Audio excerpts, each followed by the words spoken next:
Ever wondered what it's like to pause time? Well, I never did, until it happened.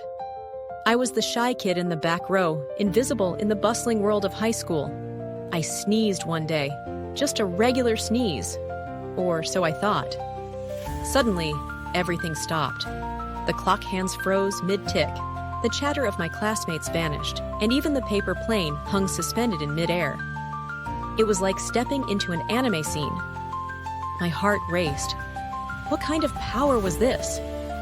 My timid heart dared to dream. I could change everything. I ran to the front row, scribbled correct answers on my test, and returned just in time for another sneeze.